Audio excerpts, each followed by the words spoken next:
can it be? That is the question. Revenge over time is something that we experience as mortals, obviously on a grander scale if you're immortal.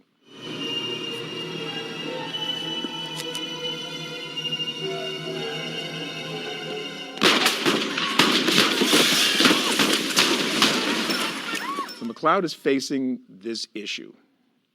He saves the guy's life, but the guy's wife is accidentally killed. No, no. He then realizes who the killer is and won't testify against him because he wants personal revenge as opposed to justice for the guy's wife. Am I missing something here, Mac? If Kinman is such a badass, why don't we just testify and put him away so he can't hurt anybody?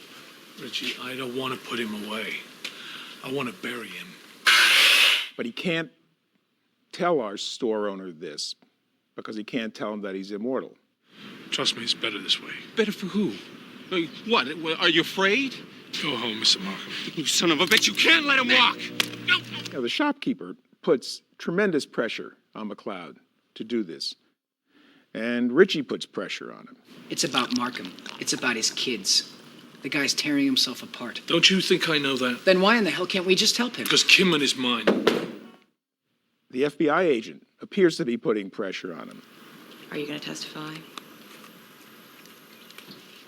Sorry, wish I could help. And then when we find out the surprise that the FBI agent is stooping the bad guy, Kinman,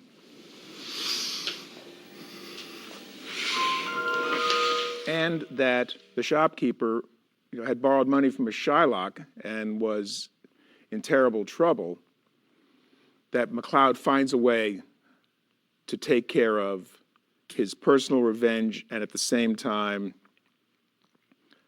find justice for the dead wife. Close your eyes. Think of England.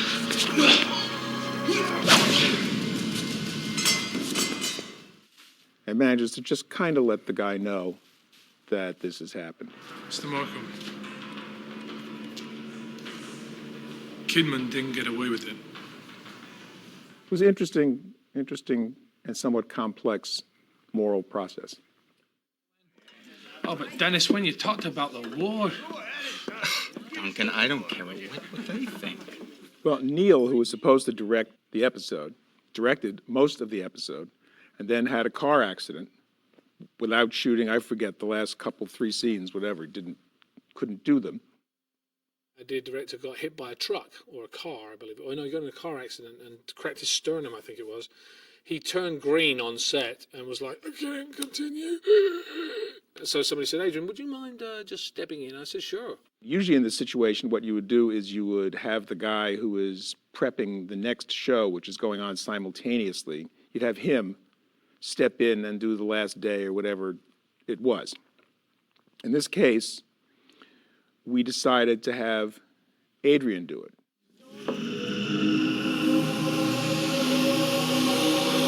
I am never a reluctant hero. I am always there, ready and willing, and sometimes able to participate in anything that had to do with Highlander. It was actually kind of interesting to, I was on the spot. I knew the choreography of the fight.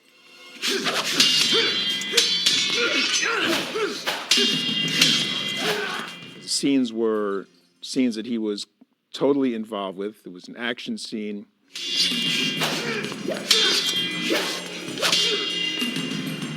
Having experience in, 4 years prior, 3 years prior, of doing these fights and seeing directors and watching directors and seeing their whole way of doing it was really useful for me to be able to do something on the spur of the moment, if you like.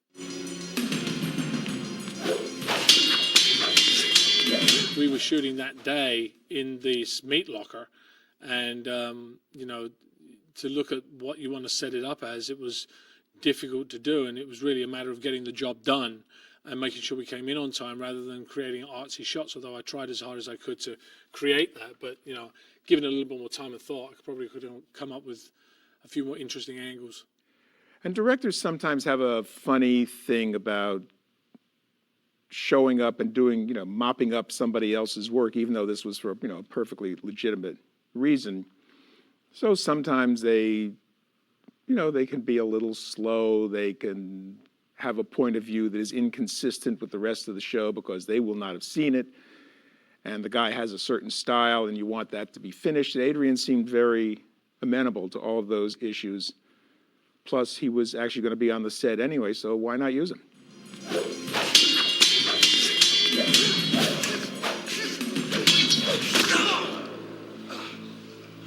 It was fun because, that was my first chance to really sort of set something together, although I hadn't really planned it because I had no preparation time, really. I just went in and sort of knew what the fight was and thought what would be the best shots to use while we were shooting. Because I think as I got to do it more, I got to understand the process more and I got to create more. And I think that happened throughout my directing career, was that I actually got better as I went along.